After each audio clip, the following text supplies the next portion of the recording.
Good morning, hockey fans. This is Stephen Heisler with HeisHockey.com, the Victorious Hockey Company, and the Junior Hockey Discussion Group on Facebook. You are watching the Junior Hockey Morning Show. We are on the World Sports Broadcasting Network, WSBN.TV, Facebook, X, YouTube. Today, wherever you are, hope that you are enjoying your morning coffee, enjoying your morning. Maybe you're in the afternoon watching from your office, wherever you are. Hope that you are enjoying the off-season, last really weekend of the real off-season. All hell breaks loose this time next week. And we're off to the races. Today's show, if you watched or read the HeisHockey.com article for this morning, you know I'm hot as a firecracker, like 3 days in a row. Why would hockey coaches tell players to drop advisors? I want to scroll down on my computer so I can see. I want to make sure I get this right today. So, got an email yesterday. A parent, we've been talking to you for a few weeks about advisory services for his son. And the son proceeds to tell the father that coaches are telling these kids that if you have advisors, drop them. I have to wonder why would an advisor suggest that he doesn't want play? Why would a coach suggest that he doesn't want players with advisors? This happened years ago as well, when the Colorado Eagles were part of the USPHL Premier program under current Colorado Grit head coach Steve Haddon. He would actually told one of our clients to drop us as a company because he didn't like players with advisors. He didn't want to talk ever to advisors. When the Colorado Grit were announced last year, I knew this was one of Steve's problems with advisors. So I told a few other advisors what he had done before. And soon enough, they were all informed by the same situation that this guy talks crap about advisors all the time. So it was easy for me to understand going into last year that the Colorado Grit were not going to be a very good hockey team. I think they won 12 of 60 games, end up in last place behind a team that doesn't even have a practice rink to skate in. You have to travel out of town to practice. That'd be the ice rinks. So let's go through the top 10 reasons a coach would only be interested in players without advisors. I'm actually going to read this morning. We're trying to avoid reading things for you for the last few months, but I'm going to read this to you line by line. One by one. Number one, players without advisors are easily manipulated. Absolutely.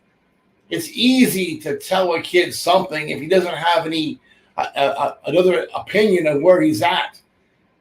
Some coaches don't like the idea that the player might have an opinion to bounce off somebody else. Number two, players without advisors will easily fall for the bait and switch. Happens every year. You get asked to play for one team, and all of a sudden you find yourself on another. That happens in Canada, and happens here in the United States. Players without advisors will be less likely to understand the ramifications of changes within the NCAA landscape. It's easy to bring a kid into a program saying, hey, we're going to get you to NCAA Division III hockey. When the reality is that's probably not going to happen anymore. That might have worked 5 years ago, 4 years ago, 2 years ago. But the tide that waves on the horizon. We can see it. So if you are 2005 this year playing in one of these teams that are making that promise to you, he's not giving you the whole picture because he knows what's happening. Number 4, Tommy, am I right? 4, mm-hmm. Players without advisors will not question the difference between spoken and actually written promises. Coach can tell you everything that you want to hear. He can whisper in your ear about sweet roses and honeysuckle and all these things that he's going to do for you once you play for his team. But unless it's written in the contract, that's all hogwash. Rarely are spoken promises made true. Next, players without advisors are less likely to actually read the player agreement. God only knows why you wouldn't read the whole agreement. But if you're playing on a pay-to-play hockey team and you don't read the agreement from A to Z, every word, you probably are making a big mistake. If you happen to sign with one of these teams that are non-sanctioned and they promise you that you're going to play on this team, and before you realize it, they have 50 kids protected. Well, 50 kids aren't staying on that team. They'll be off to a lower level team or sold off to a lower level team. And your contract may say that you have to pay for that, no matter what the cost is. Next, players without advisors are less likely to comprehend that the coach will get paid by the different team he is recommending you move and sign with. Happens all the time. Hey, Johnny, if you send me your cuts, I'll give you $2,500 a kit. Happens every day. We see it every single season. Players with good advisors are generally focused more on the big picture instead of short-term carrots. Don't dangle the carrot of, hey, if you do this, I'll be playing the power play the next 2 games. If you be quiet and don't cry, don't whine about being a healthy scratch, I'm going to play you against one of the lesser teams that be on the power play. Don't take those carrots. You need to play. You need to play a regular shift and win your opportunities, earn your opportunities. You don't need mercy shifts. You need to play a relative game and be relative to your team or move to a different team. Pretty easy. If he's healthy scratching you 1 out of every 2 games, you're probably in the wrong team. No, you are with the wrong team, period. Players with reputable advisors generally have confidence in their ability and are less likely to be victim of mind games. Mind games are often played. Teams go into the Christmas break. Hey, you're my guy, you're my guy, you're my guy. You come back after Christmas, and there's 2 or 3 more players at your same position on the practice ice. That's the way it is. Happens. There's no stall earned until the trade deadline and roster freeze. Get that through your heads. That stall is not yours. You have to win and earn that stall every single day, every single practice, every single game.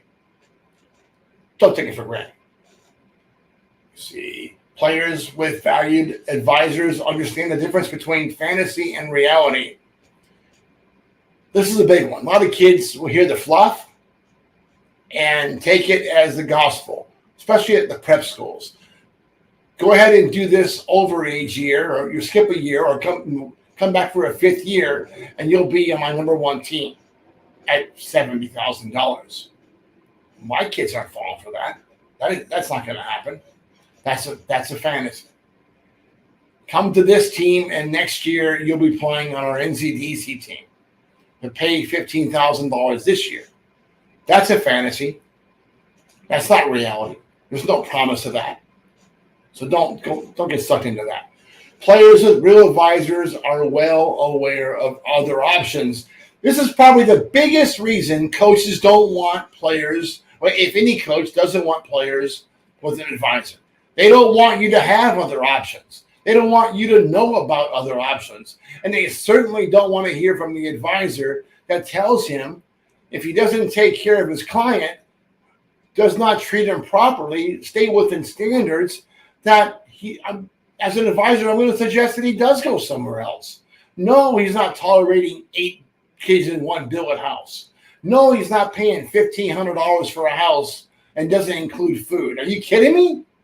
No, I'm going to say something about a team not wanting to pay for food on the road for a tier 2 team. That's ridiculous. Just plain ridiculous. You can go into the preseason armed with the information needed to make informed decisions as a player. Or you can try your luck jumping into the fray alone. Listen, a lot of kids we talked about today, and we're hearing about in our group, paying 5 figures to play on junior teams, would have saved a lot of money by going with a good advisor. I don't have a single skater out there paying more than $9,000. Definitely not $12,000. Most are paying about between $5,000 and $7,000, just the way it is. So if you're paying a lot more than that, you probably needed a better advisor. All right, that's it for today. Hope that you enjoy your morning coffee and have a great day in hockey.